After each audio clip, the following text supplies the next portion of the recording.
Olá, estudantes da segunda série. Nesse vídeo vamos falar sobre a revolução técnico-científico e informacional.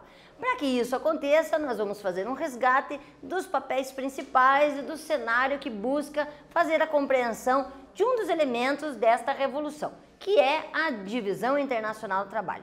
Para isso, nós temos que fazer um paralelo com as etapas do capitalismo e entendermos que o capitalismo é um sistema econômico que visa principalmente o lucro através da propriedade privada e que estabelece uma luta de classes. Esta evolução para se chegar a esse conceito, ela foi lenta. Ela tem início aproximadamente no século XV, com o capitalismo comercial, onde literalmente trocas eram feitas e organizadas. À medida que foi se tendo lucratividade, se avançou no século XVIII para um capitalismo industrial, onde literalmente teve uma produção em massa, ganhando pelo volume de produtos a lucratividade almejada, passando então a estabelecer uma nova etapa com o capitalismo financeiro, principalmente com a implementação das indústrias bancárias.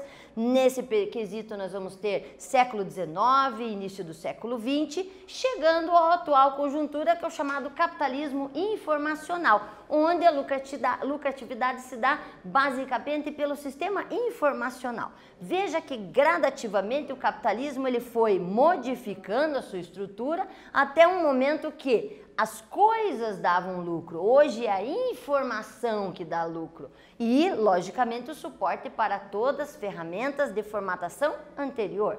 E isso é muito interessante, porque nós percebemos que dentro dessa evolução os países foram se acomodando. E essa acomodação, ela se deu a partir da inserção dos países metrópole e dos países colônia, do relacionamento e fornecimento de matéria-prima, principalmente, que no momento era do colonialismo, em que você tinha principalmente o produto manufaturado, aquele produzido à base de máquinas simples.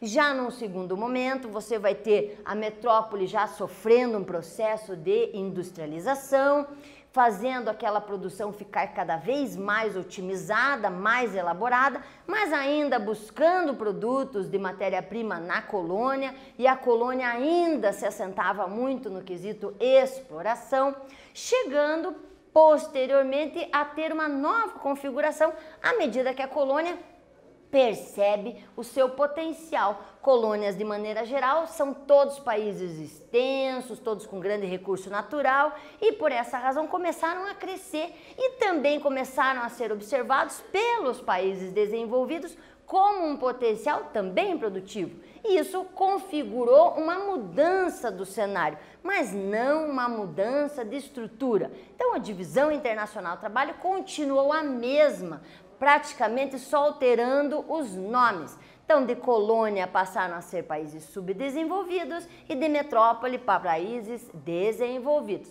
Nessa perspectiva, chegamos à atual conjuntura, onde, no papel de uma globalização, nós não temos mais o cenário de país apenas produtor ou país apenas exportador. Nós temos uma mistura e essa mistura faz do cenário da globalização, no qual a gente atrela a palavra comunicação, sendo a sua estrutura principal, onde nós temos vários mecanismos de produção e estes mecanismos de produção otimizaram e diversificaram a chamada divisão internacional do trabalho.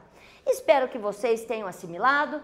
Nesse vídeo nós demos uma estrutura geral do papel da formação da revolução técnico-científica, mas dentro desse cenário espero que vocês tenham assimilado bem. Espero que vocês tenham gostado e até breve.